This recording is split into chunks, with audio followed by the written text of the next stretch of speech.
be the Lord thy God. Behold, among men, the dwelling place of God, they shall be his people, and they shall be the Lord and God. N'afa na nwa na mmụọ nsọ. Ka ngọzi nke onye nwe anyị Jesu Kristi na ịhụnanya nke Chukwu Nna na ịdịkọ n'otu nke mmụọ nsọ na-enye dịrị unu niile.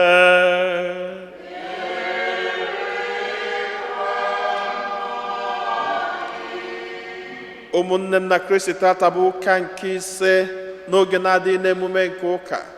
Anyị niile agbakọtago ọnụ ọzọ n'obi Chineke iji were oke na onye nwe anyị maka ọtụtụ ngọzi ya n'ebe anyị nọ, maka ihe ọma niile nke ọ na-eme na ndụ anyị, ọkacha nọnyela anyị n'izuụka gara aga wedubata anyị n'izuụka ọfụ nke anyị banyere tata.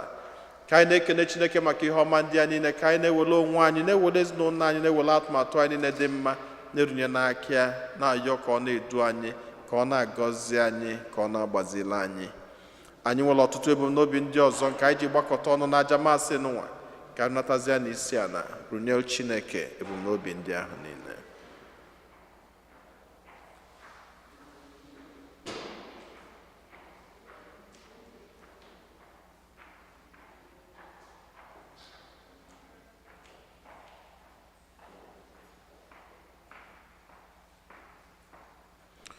Ụmụnne m na Chineke, ka anyị kwado n'onwe anyị nke ọma site n'ikwupụta njọ anyị.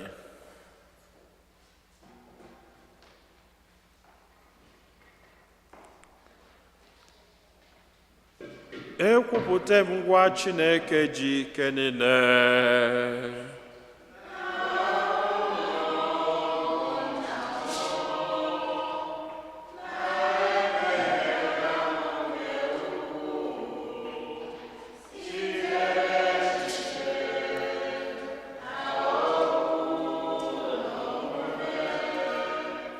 Na site n'ịrapụ ezi omume kwesịrị na mụ ga-eme, site na mmehie m, site na mmehie m, site na mmehie m nke kasịrị ukwuu, nye ka njayọ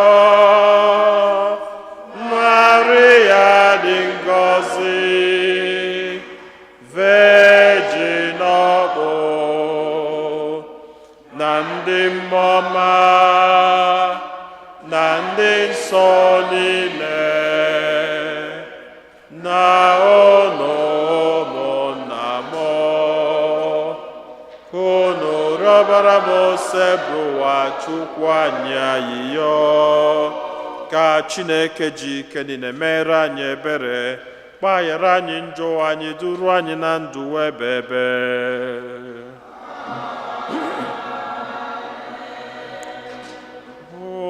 Otito dịrị Chineke n'enu kasị enu.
Eze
ayịyọ ayịyọ.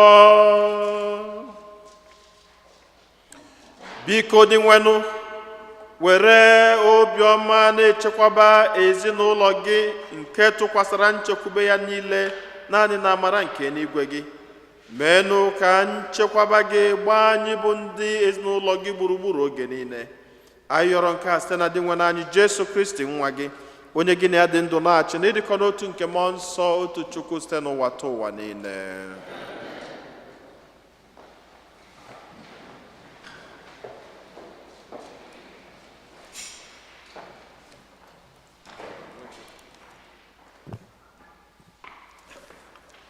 Ihe ọgụgụ ewetara n'akwụkwọ Aịzaya onye amụma.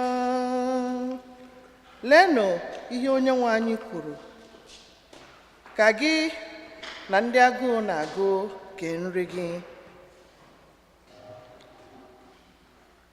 Chekwaba ndị a na-emegbu emegbu na-enweghị ụlọ n'ụlọ gị. Mgbe ị hụrụ onye gba ọtọ ibe ya akwa, agbaketekwala onye gị azụ. Mgbe ahụ ka ihe gị ga-achakwasị ka chi ọbụbọ, ọnya gị ga-akpọ mgbe na-adịghị anya. Ezi omume gị ga-ebutere gị ụzọ, ebube nke Onyenwe anyị ga-esote gị n'azụ. Mgbe ahụ ị ga-akpọ oku, Onyenwe anyị aza gị. Ị ga-ebe akwa enyemaka, ọ sị gị, anọ m ya. Ọ bụrụ na unu ewepụ mmegbu n'etiti unu, bịakwa wepụ ebubo ụgha na ajọ okwu, ọ bụrụ na unu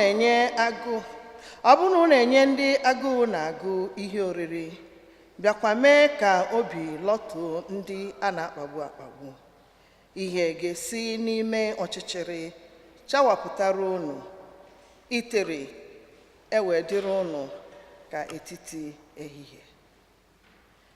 Okwu kosebuwa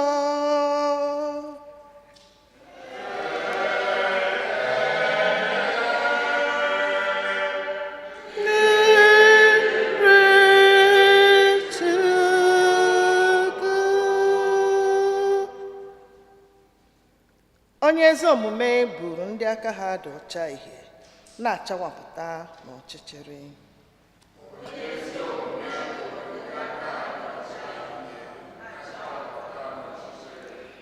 Onye ezi omume buru ndị aka ha dị ọcha ihe na-achawapụta n'ọchịchịrị.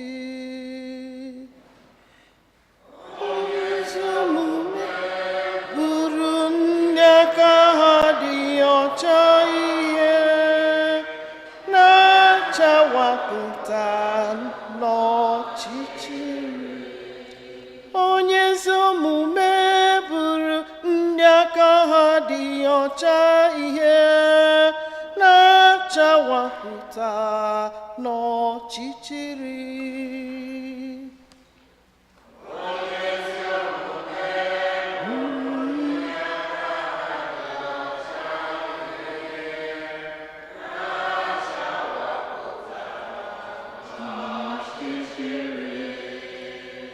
Onyenwe anyị si na ọchịchịrị bụọ ka chi maka ndị aka ha dị ọcha. Ọ bụ onye amara, onye ebere, onye ezi omume, onye na-ebinye mmadụ ihe, na-akwụba aka ọtọ n'omume ya niile. Ọ bụ onye ọ ga-adịrị mma. Omume buru ndị aka ha dị ọcha ihe na-achawapụta n'ọchịchịrị. O nweghị mgbe ọbụla ọ ga-ahapụ ọnọdụ ya. A ga-echetegide onye ezi omume ruo mgbe ebighị ebi. Egwu akụkọ ọjọọ ọbụla agaghị atụ ya. Obi siri ya ike, ọ tụkwasara obi n'Onyenwe anyị. Buru nne dị ọcha ihe na-achawapụta ọchịchịrị. Obi agaghị akụ ya kpemkpem, ụjọ ejighị ya. Ọ na-asaghe aka ya mere ụmụ ogbenye amara. Obiọma ya ga-adịgide ruo mgbe ebighị ebi. A ga-ewelite mpi ya elu n'otuto.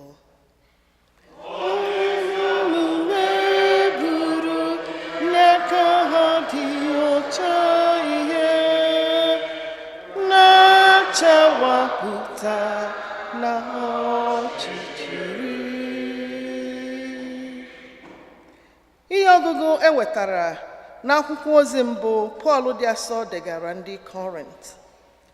Ụmụnna m, mgbe m bịakwutere unu na mbụ, ejighị m oke okwu maọbụ mmụta agwa unu ihe omimi niile nke okwu Chineke, n'ihi na ezobere m n'oge ahụ mụ na unu nọ, ka m ghara ịma ihe ọzọ karịa ma ọ bụghị Jesu Kristi, onye ahụ akpọgidere n'obe.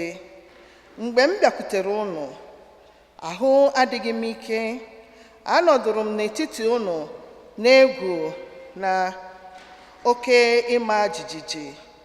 Nkụzi m na ozi m zisara abịaghịkwa dịka okwu ire ọtọ na nke oke mmụta, ime ka ndị mmadụ kwere, kama ha bịara n'ụzọ igosi ọrụ nke mmụọ nsọ na nke ike Chineke.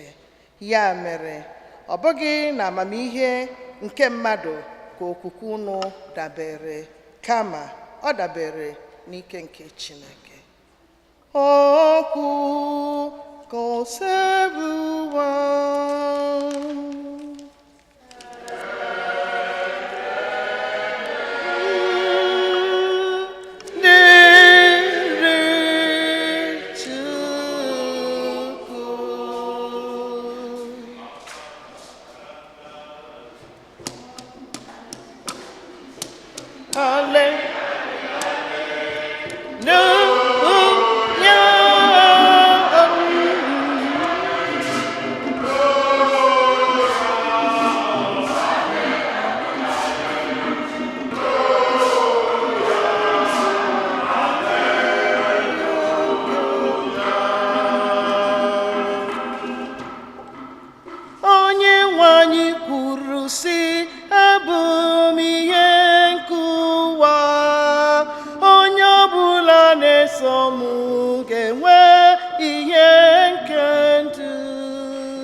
anyị nọnyelu ụdọ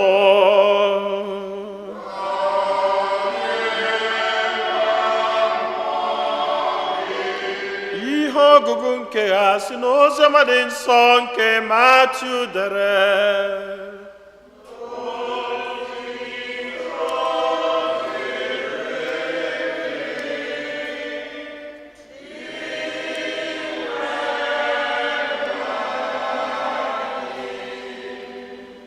Jesu gwara ụmụazụ ya sị, unu onwe unu bụ nnu nke ụwa.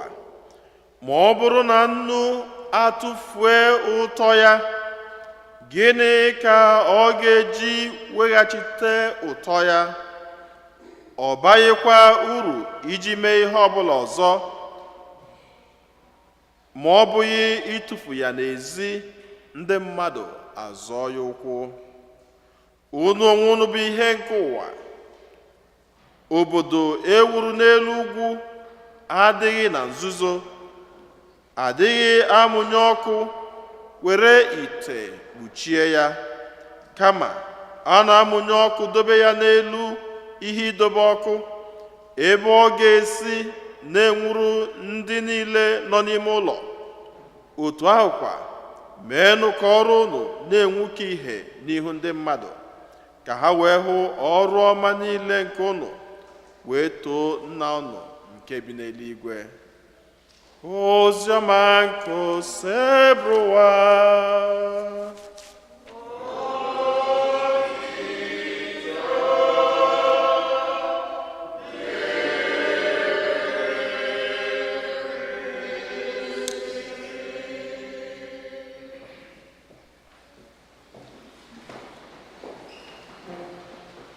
Ụmụnne m na Kristo todurinu Jesu, onye jisi ike, onye gbakata ya lụ. Abụ m onye ka mbụ n'ụwa, abụ m onye Chineke na-echere m echiche ọma.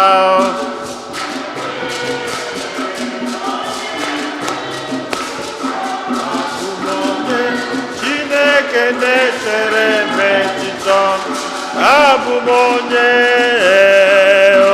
ka mbụ n'ụwa, abụ m onye Chineke na-echere m echiche ọma. Onye ka mbụ n'ụwa, abụ m onye Chineke na-echere m echiche ọma. Ịbụkwa onye ka ịbụ n'ụwa, ịbụkwa onye Chineke na-echere gị echiche ọma.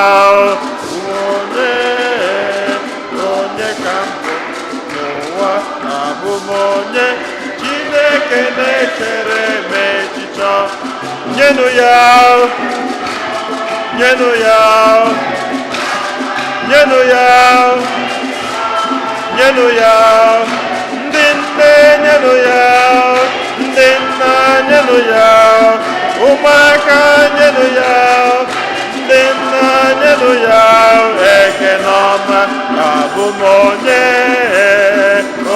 ka mbụ n'ụwa, abụ m onye Chineke na-echere m echiche ọma. Abụ m onye ka mbụ n'ụwa, abụ m onye Chineke na-echere anyị echiche ọma. Amen. Tata bụ ụka nke ise n'oge na-adịghị n'emume nke ụka. Dịka m si kwuo, ọ na-esikwa ekwu mgbe niile, kwa ụbọchị ụka ọbụla nwere ozi Chineke na-ezi mụ na gị. Every Sunday. Anọbụrụ ihe Chineke gwalụ m ka ọ ga-agwa gị. Chineke na-ene anyị niile anya. Okwu ọbụla na-apụta apụta, onye nnekata anya ọmala ebe ọ banyelie. Ihe njikwa okwu a bụ na enwere one Sunday m kwụsịrị okwu Chukwu na chọọchị m. Amarọ m na enwere nwatakịrị mama ya sịrị ọnwụ na ọ ga-abịa ụka that day. And that day bụ ụbọchị nwatakịrị abịala ụka. And coincidentally that day, I was talking about ụmụaka na-aṅụ ihe ṅụrụtụ. Amarọ m na nwere onye nke na-aṅụrụtụ ihe ṅụrụtụ n'isi ebe ahụ. Mgbe mbọsị na-ekwu ha, iwe wee ju nwa nke ahụ obi.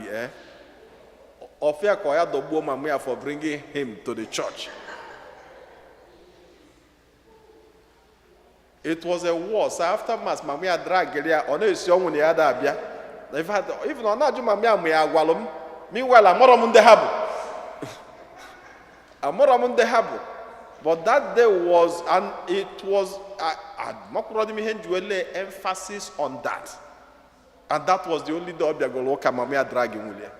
And so that eventually, in one way or the other, God has a message for us. Ọ bụrụ ozi Chineke nwere maka m ka o nwere maka gị. Na onye nọalụzi ebe ọ banyelie, ọ na-ege. Ije n'akwụkwọ James dị asọ si na okwukwe nwere ezi ọlụ. Na o mere gịnị? Ọ kwụsasị aka ndị like ya catechism na ya na-agụ. Ekwuru m ihe a n'ụlọ ụka ebe ndị obodo a nọ. Faith without good works. Ha na-enene m ka ewu. Ndị ụlọ ada agụ Bible. Even at a point in see her, and to tell all of us, if you want to practicalize your Christianity, go and read the Epistle of James. James. If you want to practicalize, iwelu okwukwe a ikwelu tata chọọ ije n'igwe maka na asị na okwukwe etinyere n'ọlụ na ọ nwụrụ pii, and what it means is na ọ sị agụ na ị na-abịa ụka every Sunday mana ide etinye ihe ahụ ị na-anụ maọbụ ihe ahụ ị ma n'ọlụ na ọ nara gị n'iyi. Ọ sị agụ na ichele chaplet ikpegide gaa ụlọ ụka around mee buru crucifix kwụrụ ọtọ wetuo ya ewetuo mee wego ya imecha ya enu imecha ya na. If there is no good work that accomplishes that prayer, James is no megene na ọ nwụrụ pee, ọ nwụrụ anwụ. Ana mgbe o kwuchara okwu ahụ igebezi akụkọ ya niile ifu ọgbadataba ọ sị na ihe anọdụ ka onye fụrụ onye arụ adịrọ ijekwula onye arụ adịrọ esi aha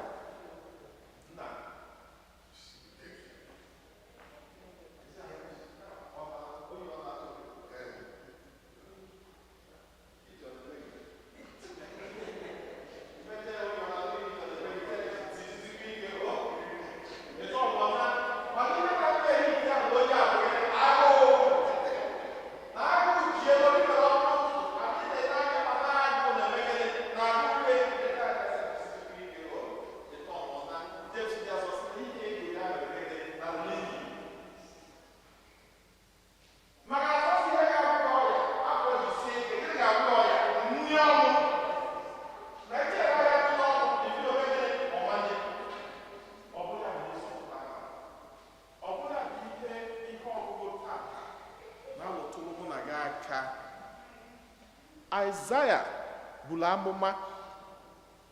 Now, prophets are the mouthpiece of God.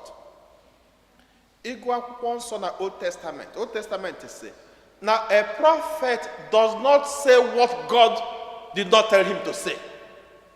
And na Chineke gwakwana ya kwuo, ọ bụ na o kwuchara etu a Chineke si wee gwa ya megene ya kwuo ya, Chineke megene akụgbuo ya. And that's why the prophets say things exactly the way God tells them to say. And thus says the Lord. Na Chineke si etu amegene kwuo ya. Maka na ọ bụ na ọ kwuru ya ihe Chineke kwuru, ana ọ welu nke etinye na nke Chineke megene akụgbuo ya.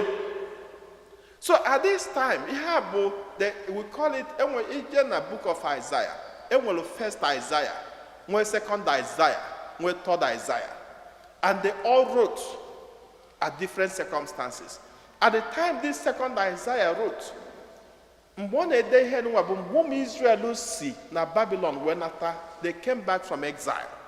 Agụ jido ọbụna, mana ịmago na anyị adịrọ mma. Na ndị nze na-eriju afọ ọkwa ya. Maka na anyị ọnọdụ ka ihe a na-eme na Nigeria kịta, a na-achọ ego achọ. Mana enwe ndị fụrụ ego a na-eme gịnị? A na-efe efe. Nwe ndị nọ na bankị na-agbala ọtọ na-awụ n'elu na-asọ ọ na-enyere ha ego tata si kugbuo ha. Nwe ndị fụrụ ha ewelu paịpụ dị na bankị na-emegide na-anụ ọgụ maka na ihe agụụ nwere ike ime mmadụ n'ụwa. Ọkwefụrụ agụụ onye agụụ ji enwe ihe omemefọ ifeadụ nwere ike ikwugide okwu kwufiekwuo ma ọnụ. Onye gụrụ egwu sị na agụụ bụ ọya, a sickness of its own. So ọnọdụ a ka ndị mmadụ nọ nsogbu dị ebe niile. Ndị ji ego na-alụ ụlọ, ndị ji ego na-eme living flamboyant life, mana ndị ọzọ niile agụụ okwu na-achọ ịtagbu ha. Chineke wee sị Isaiah, go and speak to my people. Gị gwa ha na onye ọbụla fụrụ onye agụụ ji na-efu anya na gịnị ya eme ka Chineke ya anyụ anya. Onye fụrụ onye a na-emegbu oje John onye imegbu onye ahụ na Chineke ga-eme gịnị na Chineke ga-anyụ ya anya. Onye fụrụ onye na-alarụ n'ilo nwere aka ọ ga-enyeri ya ọjụ na omenye aka na Chineke ga-eme gịnị na Chineke ga-anyụ ya anya.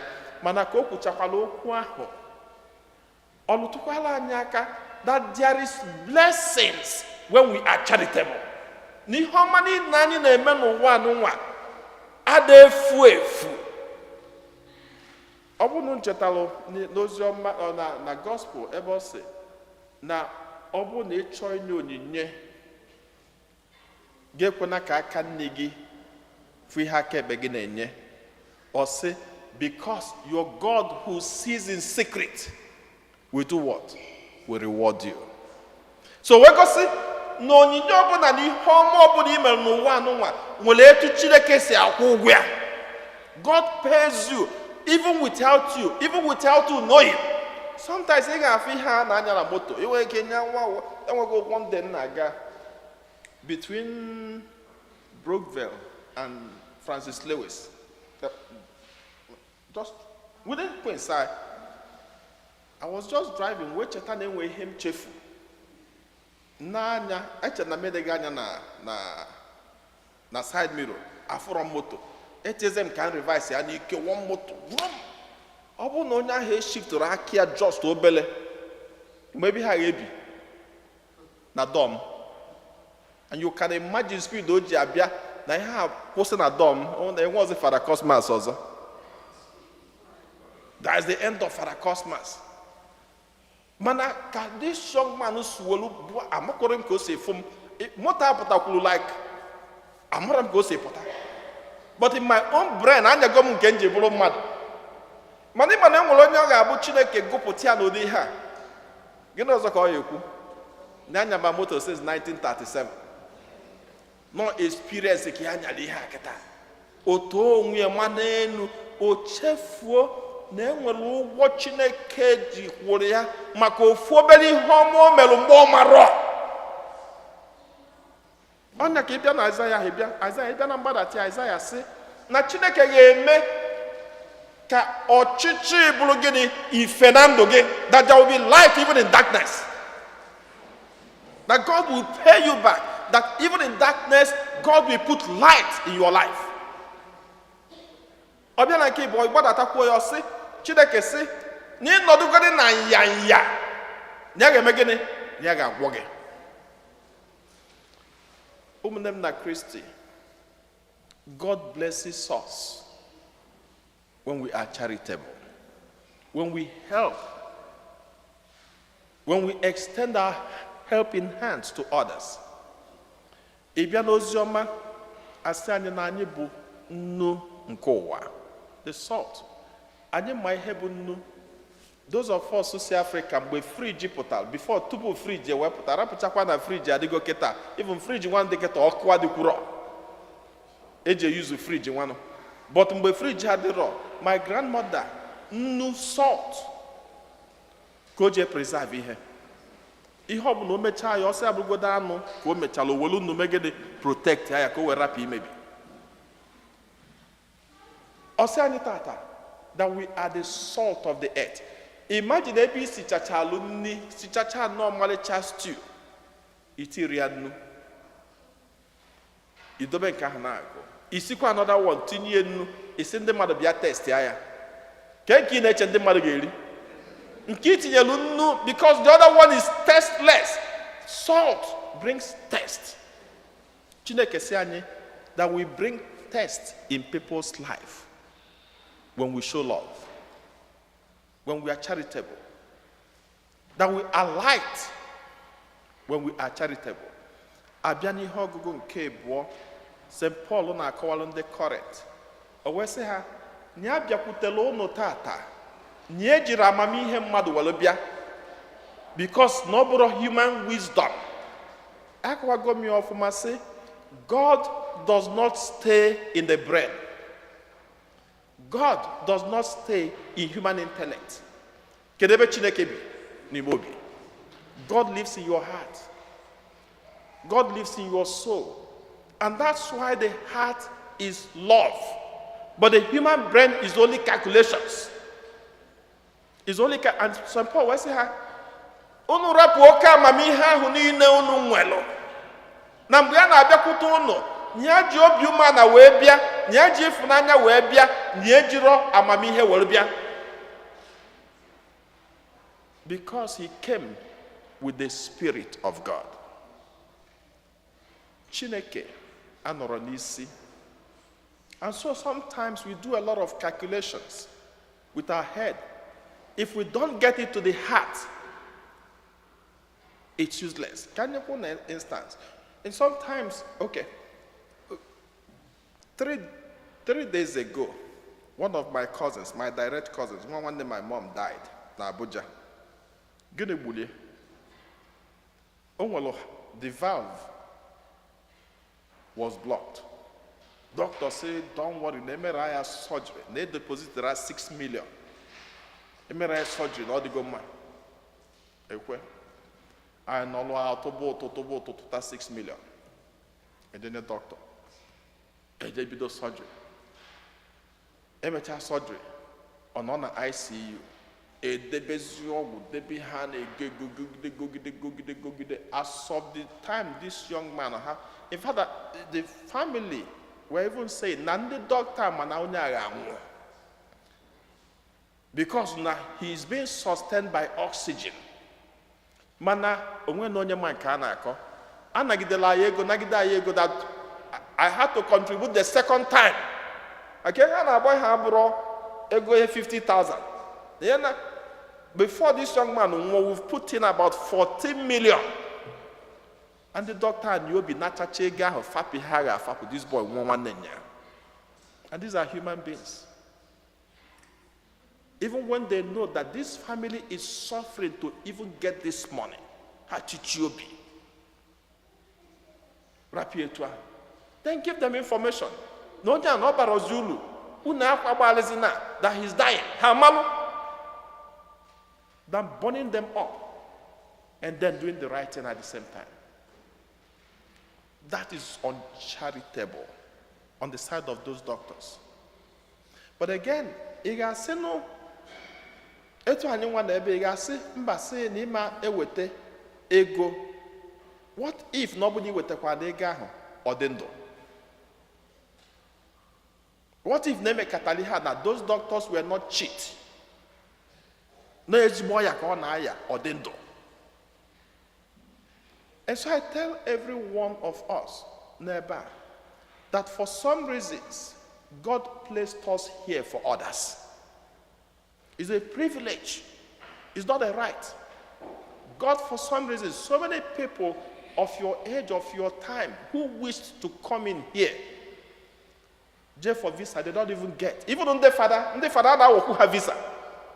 So neighbor father brought guarantee Nigeria embassy as America, here is your own.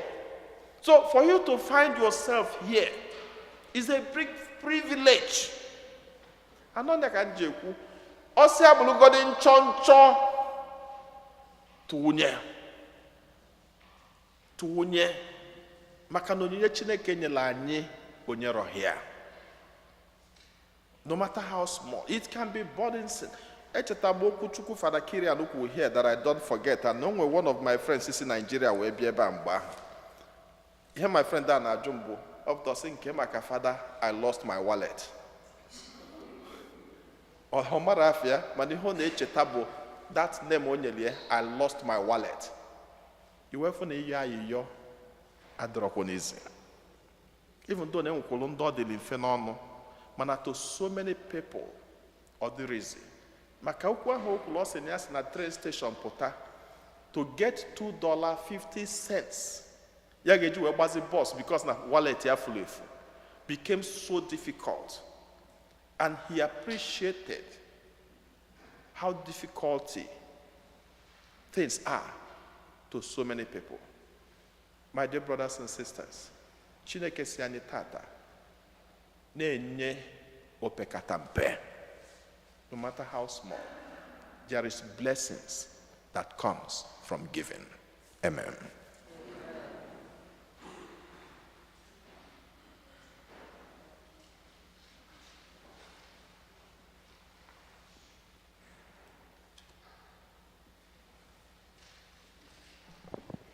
Ekwem n'otu Chineke.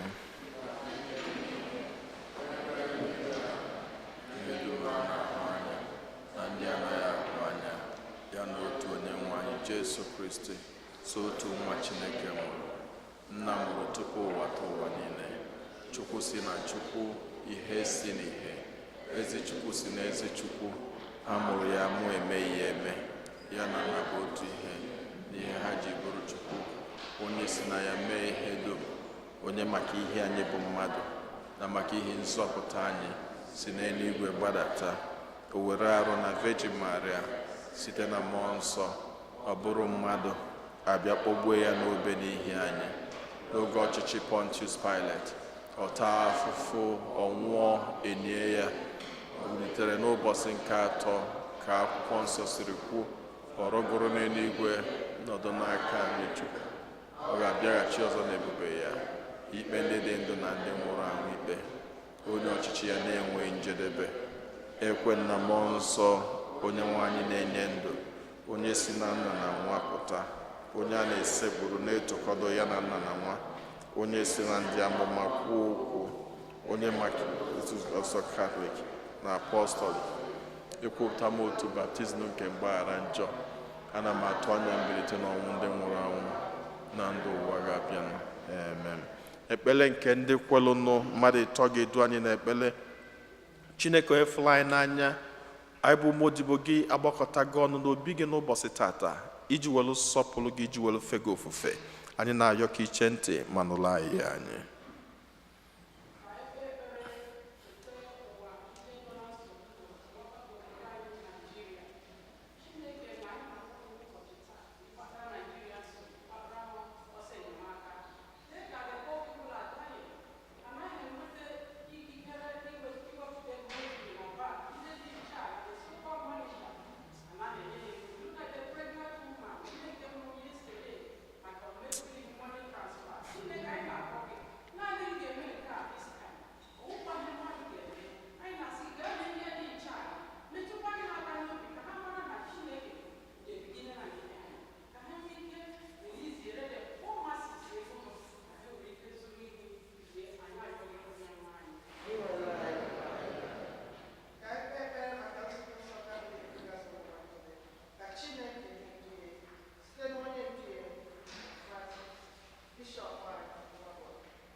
Ndị nwe anyị nụrụ anyị anya ka anyị natazie isi anara nye Chineke ebumnobi ndị ọzọ.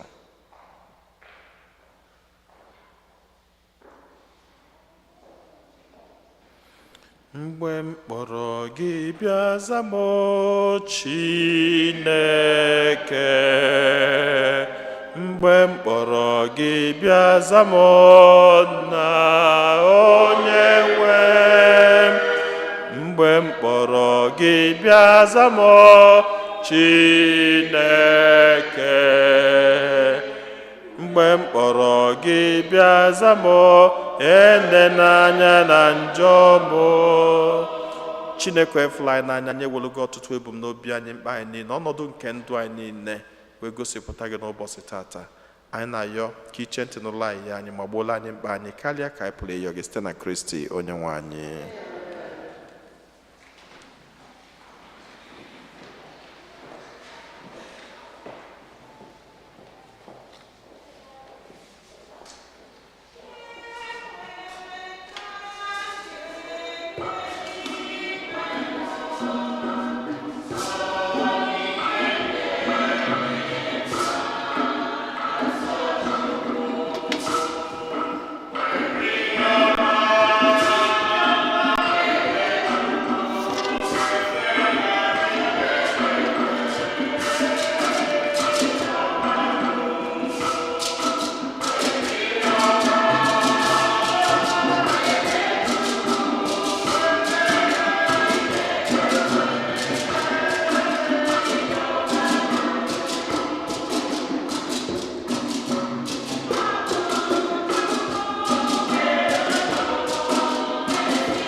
Charismatic Group na-ekele Chineke na ajamasị n'ụwa maka ọmalịcha novena nke ha melụgalụ nke ọma.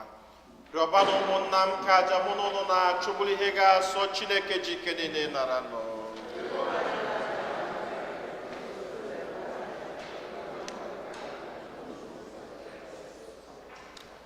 Dị nwenụ Chineke anyị, ọ bụ gị jiri ihe ekere eke tọọ ntọala enyemaka maka adịghị ike mmadụ. Biko mee ka onyinye ndị a ghọrọ anyị ihe ọgbụgba ndụ nke dị ebighị ebi. Anyị yọrọ nke a site na Kristi onye nwe anyị. Onye nwe anyị na onye n'ụlọ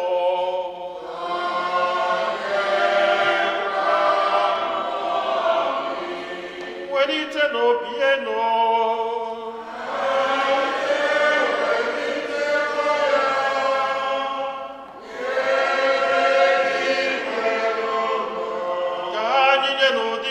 Chukwu anyị ekene.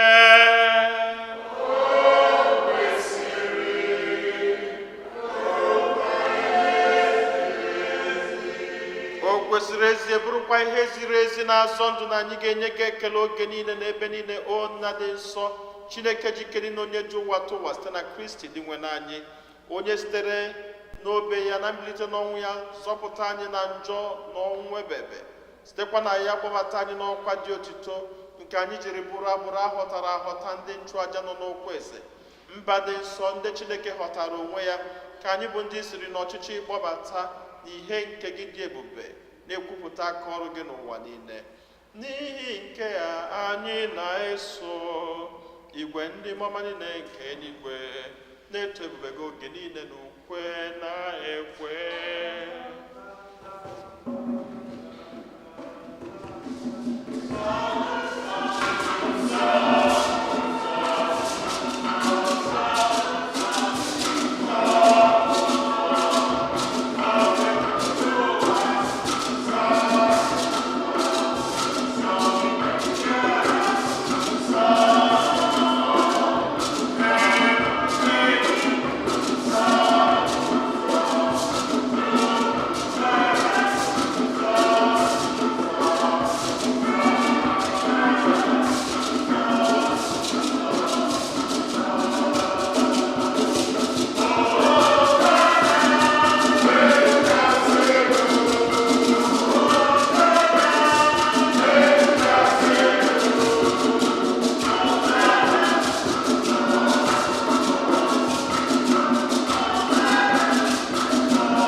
Nna anyị dị nsọ ezie sọgide edo ihe dum nsọ, anyị arịọ ka ido onyinye ndị a nsọ terụkwasị ha mmụọ gị ka ha wee ghọrọ anyị arụ n'ọbara nke onye nwe anyị Jesu Kristi, onye bịara tupu edunye ya n'ọnwụ nke o jiri aka wee nara o were achịcha nye gị ekele na otito nyawa ya nye ya ụmụazụ ya sị, naranụ nke a rienụ ya unu niile, nke a bụ arụ m nke a ga-eduru nye maka unu.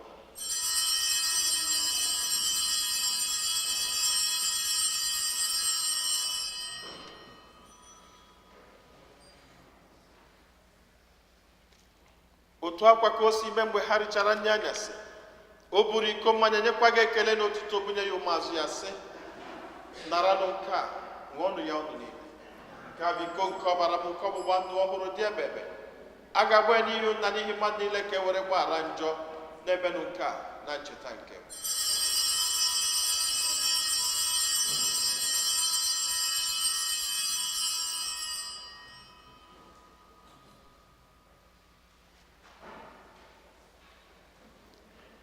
ka anyị kwupụtanụ n'ihe omimi nke okwukwe anyị na-eme ugbu a.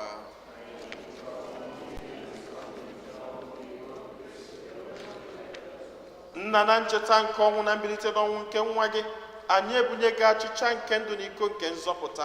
Anyị na-ekele gị n'ihi na ikwere ka anyị dị mma ikwuru n'ihu gị na-efe gị. Anyị ji ume a na-arịọ ka anyị bụ ndị na-anata arụ n'ọbara nke Kristi bụrụ otu site na njikọ nke mmụọ nsọ. Nna, cheta nzukọ gị gazuru ụwa niile, merụ ka ịhụnanya gị jupụta ya. Gọzie pope anyị bụ Francis na bishọp anyị bụ Robert na ndị ofe ọlta gị niile. Chetakwa ụmụnna anyị ndị ji okwu wega n'ezumike nke ọnwụ, kpọbata ha na ndị ọzọ niile nwụrụ anwụ n'ihe nke ebube gị. Biko meela anyị niile ebere, ka anyị soro Veji Maria dị ngọzi nne nke Chukwu na ndị apọstọl na ndị nsọ gị ndị mere uche gị na wee keta ndụ ebebe. Ka anyị sorokwana ha na-eto gị na-eto gị ebube site na Jesu Kristi nwa gị.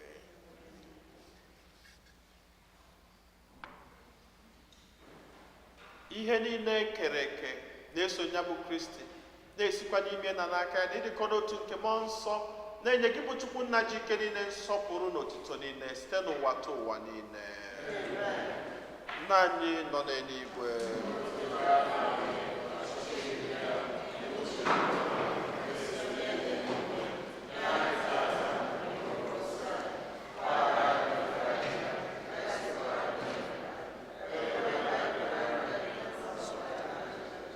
zọpụta n'anya anyị na-arịọ gị, osebụwa n'ajọ ihe niile, were ebere nye udo n'oge nke anyị site n'inye aka ebere gị, ka zọpụta anyị niile na njọ oge niile. Anyị were gbanahụ nsogbu niile, were nchekwube dị nsọ na-atụ anya maka mbịaghachi nke onye nzọpụta anyị Jesu Kristi. Onye nwe anyị Jesu Kristi, onye gwara ndị apọstọl gị, udo ka m na-arapụrụ n'udo nke m ka m na-ene unu, edekwana anya na njọ anyị, kama lekwasị anya n'okwukwe nke nzukọ gị. Nye ya udo dị dịkọ n'otu mgbe niile ka uche gị siri chọọ, gị bụ onye dị ndụ na-achị ebe ebe. Udo nke osebụrụ ụwa dịrị unu mgbe niile.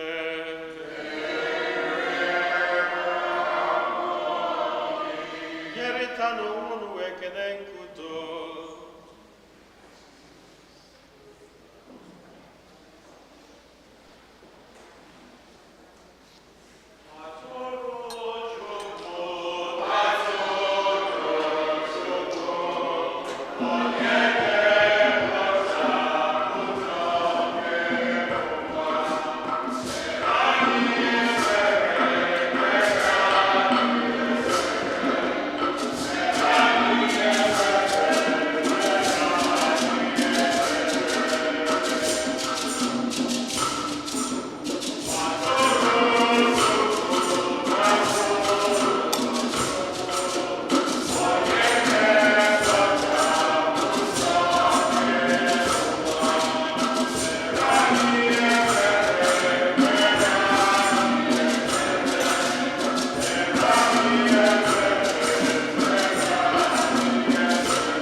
Ụmụnne m na Kristi, nenụnụ nwa atụrụ nke Chukwu, nenụ onye ahụ na-ekpochapụ njọ nke ụwa.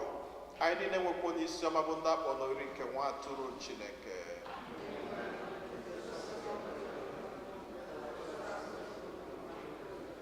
Ka arụ n'ọbara Kristi chekwaba anyị niile wee rue na ndụ ebebe.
나룸rie 어부려마 나룸rie 어부려마 아우 크리스티 로룸리엔도 나룸rie 어부려마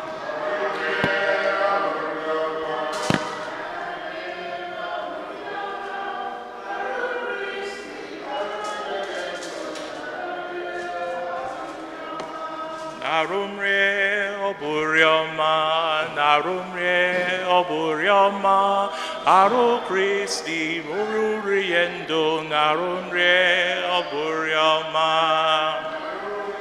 어부려마 나룸rie 어부려마 아로 크리스티 로루리엔도 나룸rie 어부려마 아로 크리스티 Riendo narumre aburiama narumre aburiama narumre aburiama naru Christi burun riendo narumre aburiama.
Yareno, ahoya, yanano,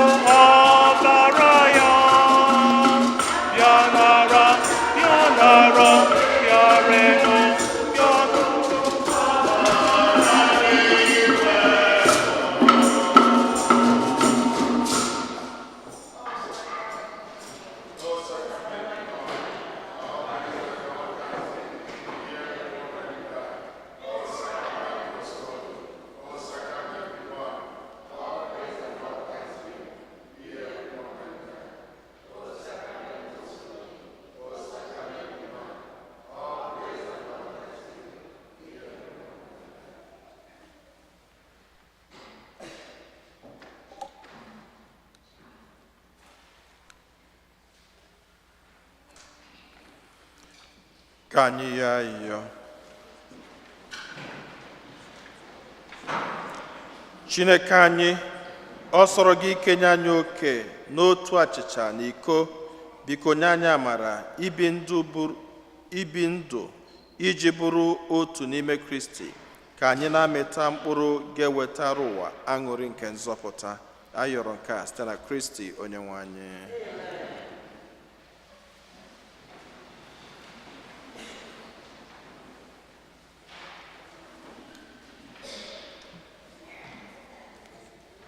Good afternoon. Thank you. My name is Iris Baudre, and I'm a staff member at Salve Regina Catholic Academy. I'm here with one of our students, Anna Lynn, who is in 8th grade. Anna Lynn and her family have been a part of our Salve Regina family for many years, and we're grateful to have them. And today she's here to help sell tickets for our school's annual fundraiser, and also help her class win the school contest for the grade that sells the most tickets. More on that in a moment. This year we have the same great prizes as last year: a 2022 MacBook Pro, a 65-inch TV and home theater system, and the grand prize is an overnight stay for 6 to Kalahari resorts in the Poconos. The tickets are $20, and we will be selling them at the entrance of the church after Mass. We accept payments of cash, check, and also Zelle. And if you're not ready today, the tickets are also being sold in the parish office. You can buy them there during the week. Please help support this ministry so we can provide kids the opportunity to apply and receive tuition scholarships. And if Anna Lynn's class wins the competition, they get to dress down for a week and win a class pizza party. Also, we are enrolling for the next year for pre-K through 8th grade, so if you have any questions on how your children can join us at the school, you can speak with me after Mass as well. Thank you so much, and have a great day, everyone. Thank you,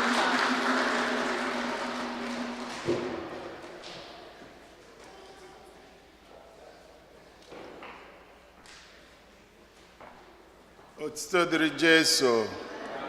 Otstedri Jesu. Ndị kwaya ya na ayonu for second collection.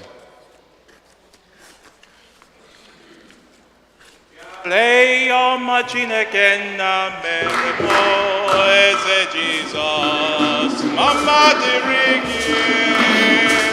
Ya leio Chineke nna mere mụ eze Jizọs, mama dịrị gị.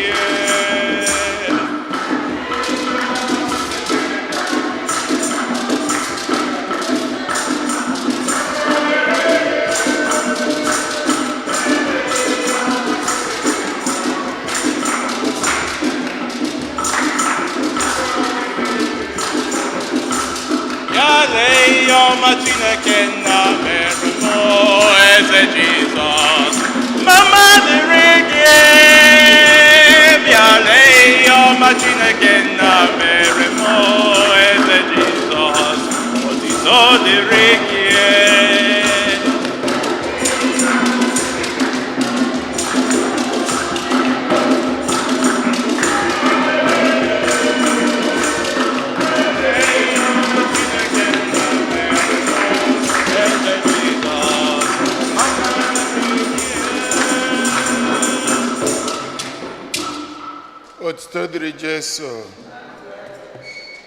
We have accomplished our goal in the Catholic Appeal Campaign 2022. We say a big thank you and a round of applause for everybody.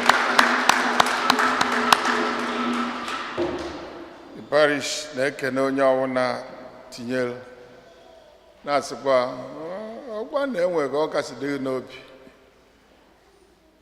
Even though na nke 2023 is in progress. Muna Father Cosmas Jello Bishop dined with the Bishop last Tuesday. Ebe gosila anyị all the things and maybe with it. So, omanta aka ha bịakwa bịa igosi anyị the video and ask us for participation. So onye ọwụna kwa njikere unu mana ihe awa na annual event. Onye agụ na-agụ oderi ni tata echi niile agụ akwụsị agụ na-agụ every day. So ihe a na-eme with the money na-adapụtakwa every day, so we continue to help. We remind you to continue to wear masks in the church for safety of our children and family. Thank you.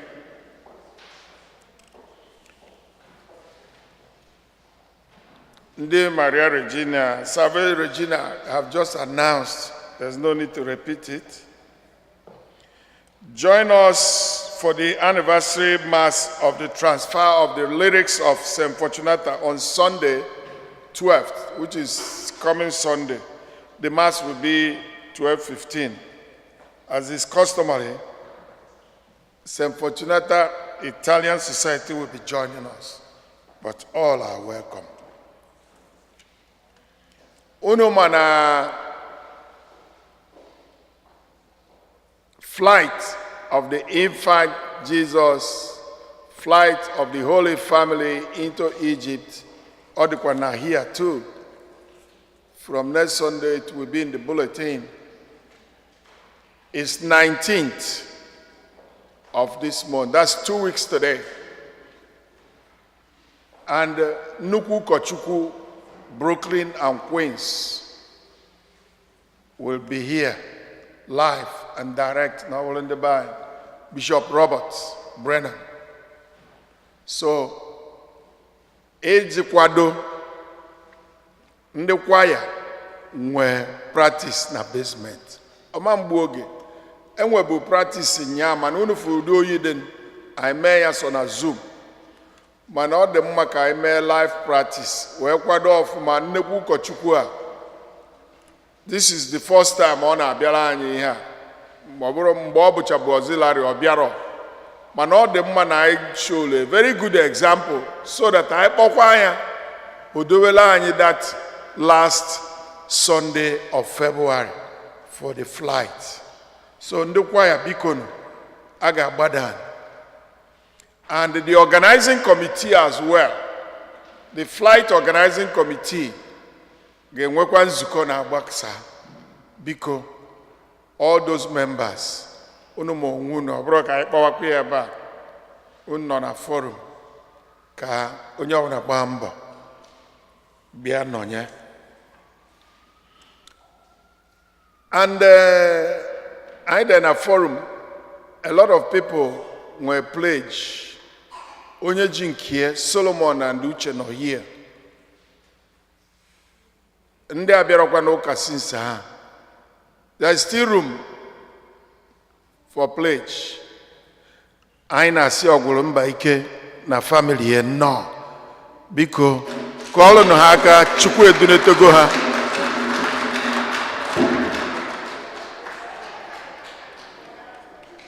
Ijekwuru ụnọ? Ijelu ụnọ? Ma nnekwu mmọnwụ o jekwuru ụnọ biko kọọlụnụ ya aka. Unu mana abanye ha na mba mont anyị bido banye chaplet na mmiri anyị ji ekpere ndị otu anyị ekpere ka ha wee jee n'udo wee nata n'udo ka nsogbu ọbụla hapụ ịdị a na-asịghị na war front mana ọba anyị jechekwa nata onye ọbụla jecha na ọrụ adịghị mma na ọrụ adịghị mma ọkwa ọrụ ka o si wee bata. Biko donations I went after last Sunday. I went from Deacon Okafu Zigwe na nwunye 150. I went from Okike Nwankwo na nwunye $100. I went from Nze Wim na onye bie $100. So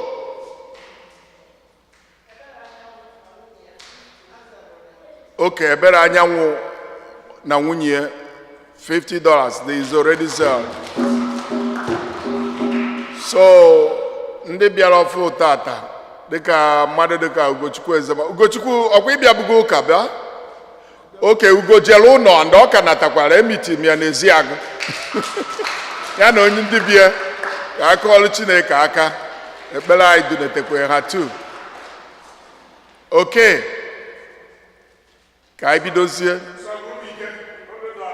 Oh, Ogwurumbike, hey, Omena Cash, Ogwurumbike Saduru, $100. Ugo, $100. Ugo Ezema. One them. 100. Arungwa, ahum Arungwa na azụ ebe a. John Arungwa, $100. Oh, ahum Dr. Umoza, even though no man Umoza the bereaved, also $100. Speaking of Umoza, no nye bie. Oh, two. Oh, two. Okay, sorry. 200. Echem na anyị na-eme ga ebere maka ihe ibu erika. Unu ma ihe ọpụta inyi mmadụ na America. Inyi mmadụ na America adịrọ easy.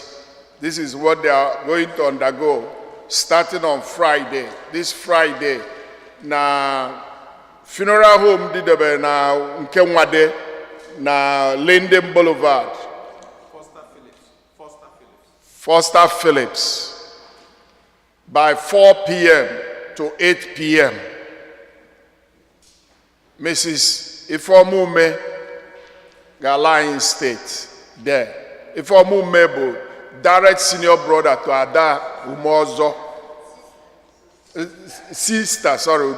Direct senior sister to Ada Umozo and the sister-in-law to Dr. Uche Umozo. Unu mana ndị be anyị si na ekwu adawa hapụ uko. Unu adawa hapụ uko. No, anyị na-aṅụrị, anyị nche aṅụrị, a na-ebe, anyị nche eme gịnị? Ebe.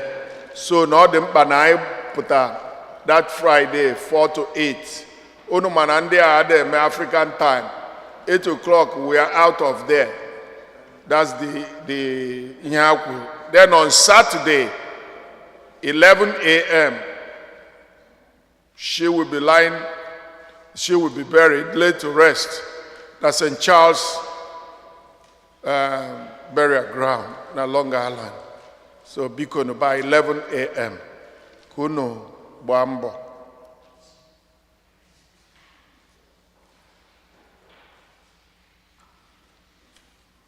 Enwe ndị nne Chineke ọkapụpụ m kọt ọgwụ ịnụrụ ya fada. Biko Chikadibe, do the right thing. Ndị nne dị colorful. Anyị were nne dị mma, anyị were nne dị mma, anyị were nne dị mma, nne dị mma, Virgin Maria. Anyị nwere nne dị mma. Anyị nwere nne dị mma, nne dị mma, Virgin Maria. Anyị were nne dị mma, anyị were n'obiọma. Anyị were nne dị mma, nne dị mma, Virgin Maria. Anyị nwere nne dị mma, nne dị mma, Virgin Maria. Anyị were nne dị mma, anyị were n'obiọma. Anyị were nne dị mma, nne dị mma, Virgin Maria. Were nne dị mma, anyị were n'obiọma. Anyị were nne dị mma, nne dị mma, Virgin Maria. Anyị were nne dị mma, nne dị mma, Virgin Maria. Anyị were n'obiọma, anyị were nne dị mma, nne dị mma, Virgin Maria.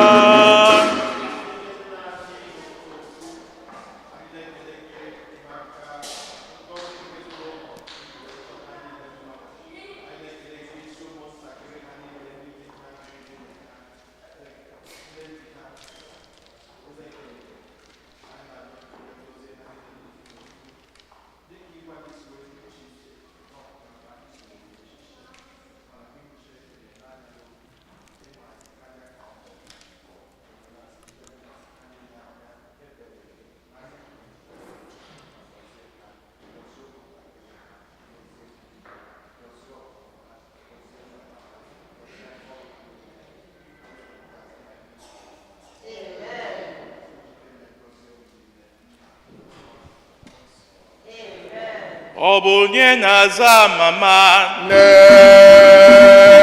ọ bụ onye na-aza mama mama ihe dị mma ka kere gị onye ọma onye ọma onye ọ ga-adịrị mma mama ihe dị mma ka kere gị onye ọma onye ọma onye ọ ga-adịrị mma onye ọma mama ihe dị mma ka kere gị onye ọma onye ọma onye ọ ga-adịrị mma onye ọma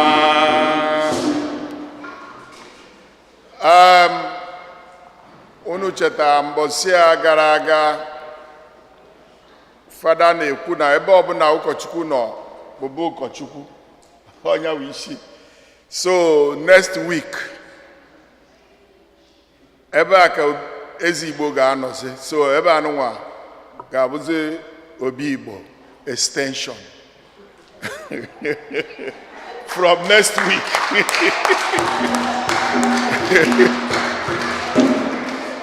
maka next week ahụ ka a ga-swear in Ifeanyị Nwakamma n'obi Igbo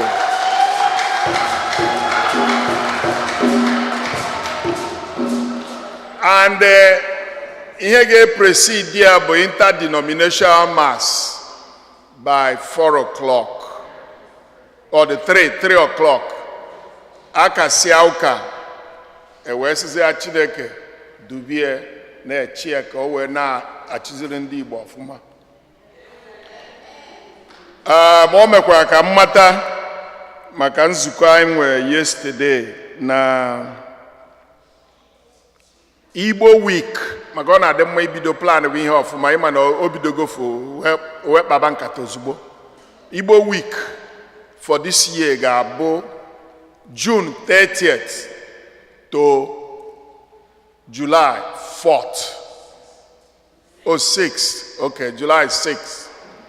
July 6th. In between that, I get where children, I get where barbecue, and I get where gala. So now where all these things put us here, it goes you know the flyer.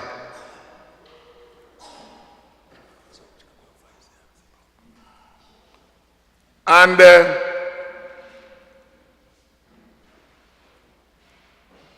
it hasn't happened in a long time too. Ezigbo jewe ụlọ onye ga-anọchi ewugwu onye Fortunata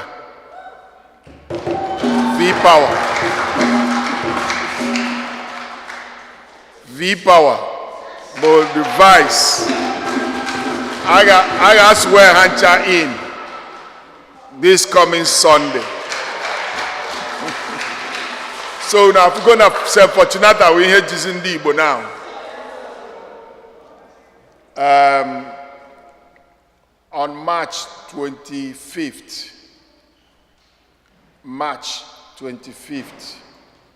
Ima Okeke and Charity Okeke. Last time I went na Mama Charity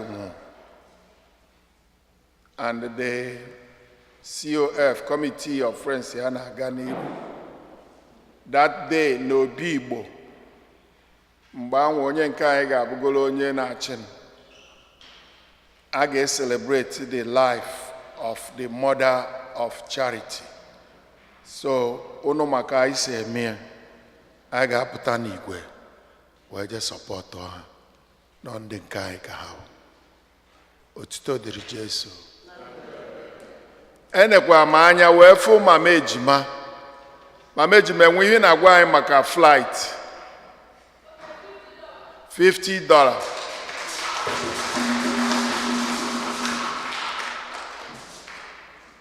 Emana Mama Ejima dị bụ okay.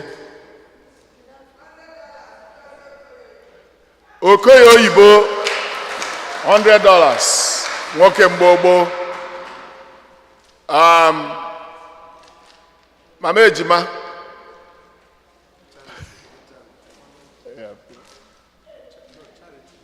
Onya Mama Ejima wụ Charity kwa. Ande Ejima ịma na anyị na-eme ịbọ. Mama Ejima enwe ihe ga-agwa anyị maka flight. $200 for Emma and Dr. Mrs. Okeke.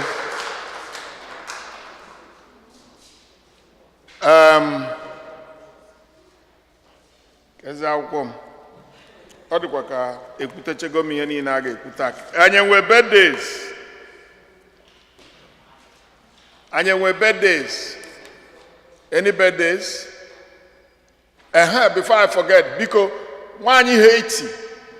Nwaanyị Haiti another eso anyị eme flight. She pledged $50. After me no ụka before ọ kasịrị the other match. Uche chetie. Ọ sị na ya ga-eweta the cash next Sunday.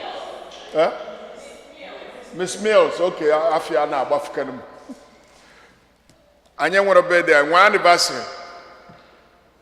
Nwere anniversary. Birthdays, no birthdays. Enwe ndị ọfụ. Enwe ndị ọfụ. Okay, biko ndị choir and the committee for flight meeting brief after mass. Otuto dịrị Jesu. Otuto dịrị Jesu. So, so just quickly, I can't enough go time. Just quickly, na yo for 19th, onye ọbụla kpọta ofu onye na church a. Ya kaira n'ụlọ ụka tata. Onye ọbụla kpọta ofu onye, ezigbo kpọta mmadụ 10. Mana onye ọbụla try ya ka ịkpọta ofu onye.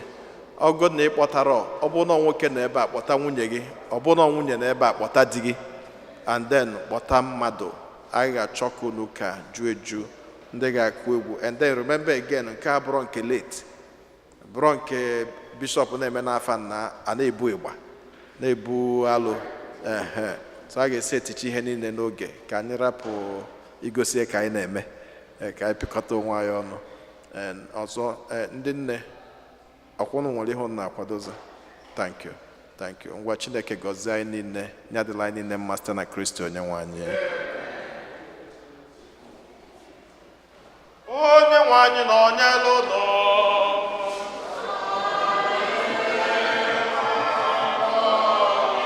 Ka Chukwu ji ike niile gọzie unu, Nna na Nwa na Mmụọ Nsọ.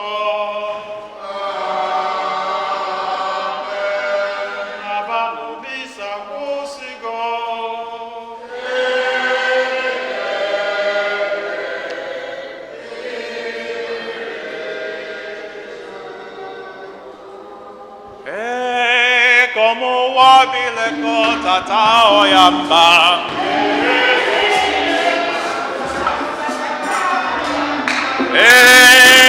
Como wabile ko oyamba.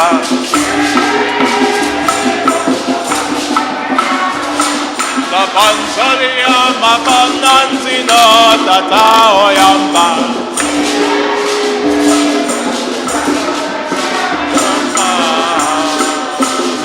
Mabuza.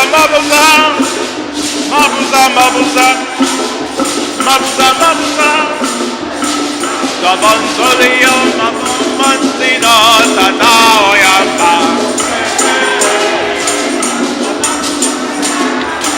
Gabanzolino mabananzino tata oyamba. Mabuza tata. Ọgwụrụ mgbe ike ji ọjị wee bịa, so anyị ga-ate ya n'azụ quickly wee gbadaba anyị. Ụmụ nwoke ọjị from ọgwụrụ mgbe ike.